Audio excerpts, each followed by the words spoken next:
Kągi, sveiki visi žiūrintys mano video kanalą. Pagaliau varžybų maratonas Lietuvoje man jau kaip ir baigėsi. Buvom Ilgio klubuose, užėm 4. vietą, dėja, bet mūsų komanda taip ir neatsidarė. Turėjom kelis kibimus, ant zygo turėjom kibimų, bet nupjovė žuvis į aštrę brovkę. Nu, ką darysi? Visko būna tose žvejybose, žuvis yra... Jei neliepsi, tai kipk, tai nekipk, jinai, kur jai patinka, ten ir plaukia. Taigi esu šį kartą Dzūkijoj, prie vieno labai gražaus ežeriuko, pas gerą savo kolegą. Jo dabar Lietuvoje nėra, jisai dabar išvykęs. Bet esmė ne ta, esmė ta, kad pagaliau ramiai galėsiu savo pagaudyti žuvį. Ežeras man pažįstamas, esu čia gaudęs ne kartą. Šiemet esu vieną kartą gal gaudęs, šį kartą pasirinkau gaudyti prie duobės, nes įlankoj po kairę yra pakankamai didelė duobė. Aš gaudysiu išėjimo iš duobės ant 5,5 metro, duobė yra iki 12 metrų gal. Ir vieną meškerę mesiu tiesiai priešais žolės. Tai vat, kas apie taškus, kuriuos aš pasirinkau. Ką naudosiu? Tai naudosiu savo pamėgtas sistemas, tai yra Running Rig sistema. Svareliai 4 uncijos, 113 gramų, atstumai apie 100 metrų ir apie 80 metrų bus. Masalai pagrindė tai naudosiu sursą su pineapple banana viršūnėm. Tai va, to aš jums parodysiu. Va. Kabliukai 6 numerio, va toksai dumbeliukas, hardintas ir banano ananasų apipjaustytas popsas. Jie tokie plūdrus pasidaro ir dar uždėjau tigrinį riešutą su irgi banano ananasų viršūnė. Jaukinimui irgi naudosiu pagrindę sorsą. Šiek tiek įmaišysiu svitagerbailiukų ir dar šiek tiek dėsiu tigrinių riešutų, smulkintų. PV irgi naudosiu, tai prie riešuto dėsiu skaldytus riešutus, o prie bailiukų skaldytus sorso bailiukus. Taigi tiek pradžioje užsimetu, smulkinu pašarą su, pas mane botmanas yra didžmalkis, nu, smulkintuvas. Ir jaukinuosi, bandau kažką pagauti. Paruoštas, belieka sumesti vandenį.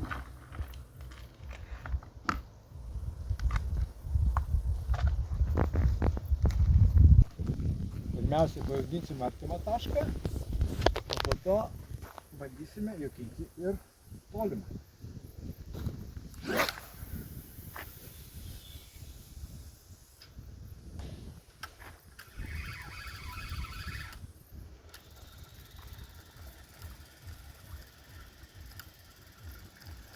Manau, sumesiu po kokias 5-6 pombas.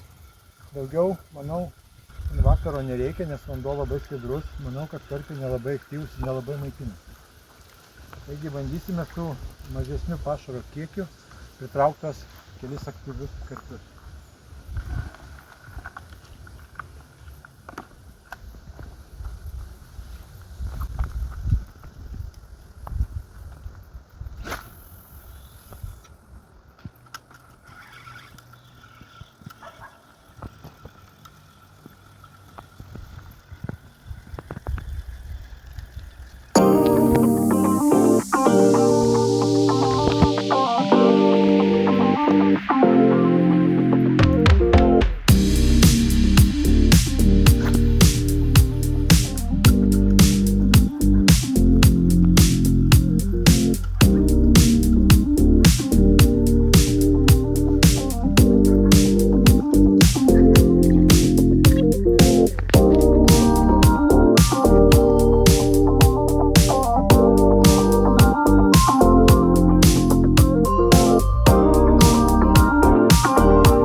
Yes. Einame. Teko nubristi, kad 20-30 metrų, bet išpainiau žuvį iš šakų. Yes, varom sverti. Kągi, kova buvo tikrai neeilinė. Žuvis nėra labai didelė, 13 kg, bet įlindo ten po kairę labai daug privirtusių medžių. Įlindo į medžius, teko bristi palei krantą. Ten dugnas toks, tai prisėmė abu botus, bet ir žuvis neliko kliuviniuose su sistema ir saugiai ištraukta ir man trofėjus vis dėlto. Kągi, pirmą šią sesiją būtinai naudojam antiseptiką. Va, gavęs jau šiemet jisai, matosi, bet matyt aktyvus, kimba. Nagi aš jums parodysiu. Plikščius. Opa, koks tai grožis, matot? Štai jisai, šio ežero gražusis gyventojas. Kągi, foto, lauksim didesnių laimikių.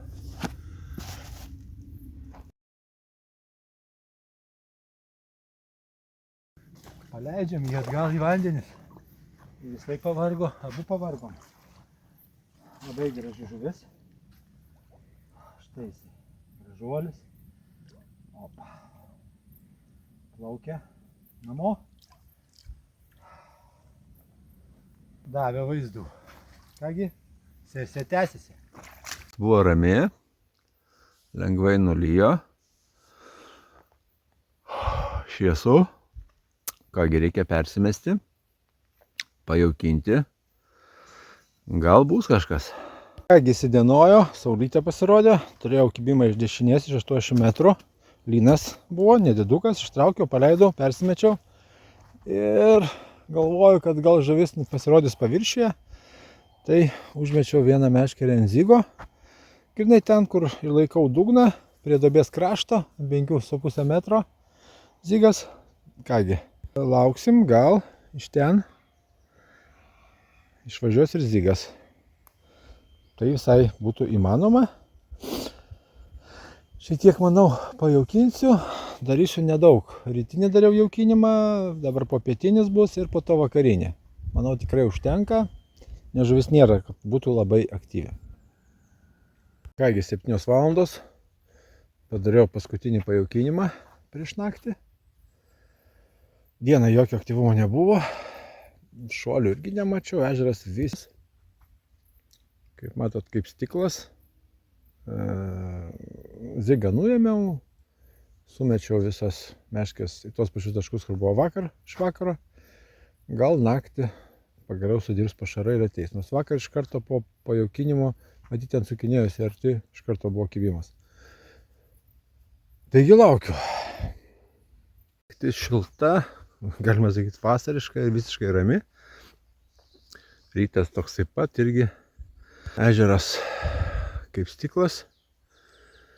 Jokio judesio nebuvo. Nu, nieko nepadarysi. Dar žuvis gyvena, man atrodo, vasaros ritmu, nes pakankamai šilti orai, ko nebuvo vasarą. Bet manau, kad tas vienas karpis buvo geras rezultatas. Taigi persimetu, dar pabūsiu iki pietų, gal dar kas nors susigundys. Kągi, štai ir baigėsi viena iš tokių pirmųjų rudeninių sesijų, kurių bus tikrai dar ne viena šiemet. Manau, iki sezono pabaigos, iki lapkričio pasistengsiu dar aplankyti ne vieną telkinį. Šitą telkinį dar tikrai grįšiu biškį rudeniop, nes dabar vis dėlto ežeras dar vanduo labai šiltas ir žuvis dar pakankamai vangiai ruošiasi savo atsargas žiemai, tai nelabai ir kimba smarkiai, bet labai džiaugiuosi, kad pavyko susikauti su nuostabiu šio ežero gyventojų 13 kg veidrodiniu karpiuku, su kuriuo tekau senai buvau taip braidžiojęs ir prisėmiau batus, iki jos mes net į vandenį buvau iššokęs, nes jisai po kibimo iškart nuėjo į kairę į tokius nuvirtusius medžius Labai džiaugiuosi, kad pavyko jį iš ten iškrapštyti. Tokie traukimai yra įsimintini, taigi labai džiaugiuosi. O kitą savo žūklę bandysiu daryti sesiją, tai yra Padysnio H užtvankoje pas savo kolegą, kaip pasakyti, ir rinktiniai kartu su juo esam buvę, pas Paulių Pasevičių. Taigi kitą savaitgalį tenai, po to aišku laukia Ilgis, 9 sektorius. Po to laukia, gal vėl čia grįšiu. Nu, žiūrėsiu, kaip tai bus, reiktų dar ir Tauragę aplankyti. Žodžiu, vietų yra daug, kur norėčiau pažvejoti, o laiko, kaip visada, sezono pabaigai mažai. Taigi, kam patinka mano video, spaudžiam like, prenumeruojam kanalą ir susitinkam kitoje žūklėje.